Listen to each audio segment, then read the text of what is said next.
The new 2012 Nissan GT-R, a giant leap forward, the promise fulfilled. 3 years of scrutinizing every aspect, every component of this astounding machine. The result? 530 horsepower, enhanced aerodynamics, a retuned suspension, and larger brakes. From the way air flows over and under the sheet metal, to the pattern and compound of the tires, and everything in between, the 2012 GT-R has been designed for one simple goal: to once again redefine what a supercar can be. To know where you're going, you must first understand where you've been.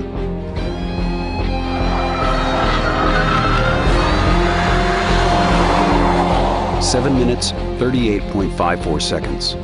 The news sent shockwaves around the world. In 2007, at a time attack at Germany's legendary Nürburgring, the world's most torturous track, the all-new Nissan GT-R became the world's fastest production car. The GT-R proved up to the ring's challenge, shattering the current record, then held by Porsche. But for Chief Engineer Kazutoshi Mizuno, the man who brought Nissan to Le Mans, this remarkable feat was merely a glimpse of what the GT-R could be. He promised an endless evolution, with a giant leap to come 3 years later. Returning to Nürburgring over the next 2 years, the GT-R was already on the right path, shaving seconds off its previous record.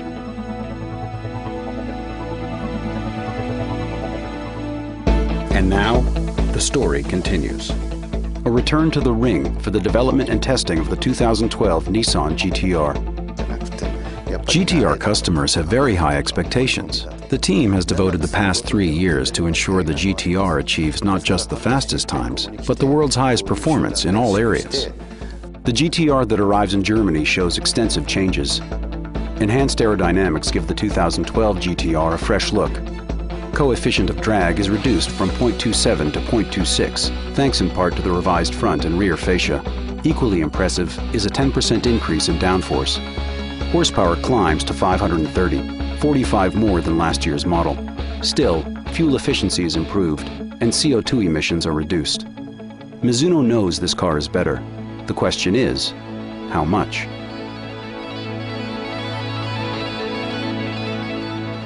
September 2010. Coming from all parts of the globe, the GT-R team converges on the Nürburgring. A hand-picked group of designers, engineers, factory workers, and of course, test drivers. Many disciplines, one goal: reaffirm the GT-R's status as the world's fastest production car. Known as the Green Hell, the Nürburgring is 13 miles long with 73 bends. It challenges car and driver with stomach-dropping elevation changes, pulse-quickening blind corners, and hair-raising off-camber turns. It earns its infamy from sections like this steeply banked left-hand hairpin, aka the carousel. A test of braking, chassis rigidity, steering, response. Every dynamic system of the car must be up to the task, or your time is ruined. This is where enhancements to the new GT-R proved their worth. A new carbon fiber engine chassis brace that increases stiffness. Adjustments to shock tuning that improve ride quality and help keep the wheels firmly planted on the pavement.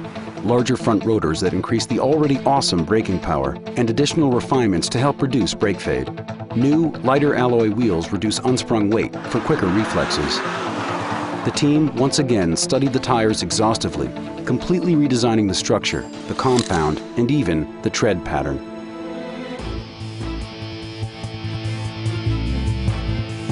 As the driver pulls in from one of the initial time attacks, Mizuno checks the lap time. 7 minutes, 24.22 seconds, already 2 seconds faster than the previous year. But the team wastes no time celebrating. They've got work to do. Gather the data, analyze it, tune, calibrate, refine. And then it's back to the ring for another attack. A process repeated over and over. It's been a great experience to come here and every year see my lap time improve. I have a sense of being one with the car. I can drive it exactly the way I want to. The time had come to go for the record. Unfortunately, the weather that had been threatening all day moves in. The rain means the GT-R doesn't get the opportunity to record an official time. The earlier trial run of 7:24:22 will have to stand unofficially. We are almost finished. When I look at the results from the various tests, I'm convinced the car is becoming even better than I expected. Even though the time of 7 minutes 24.22 seconds is not full potential, we will accept that and move on to the next step. 7 minutes 24.22 seconds. Official time or not, the Nissan GT-R has fulfilled its mission. One thing is for sure. The car, the elite team, and the passion for being the best will return once again to the Nürburgring. It will be soon, and Nissan's supercar will be faster than ever before.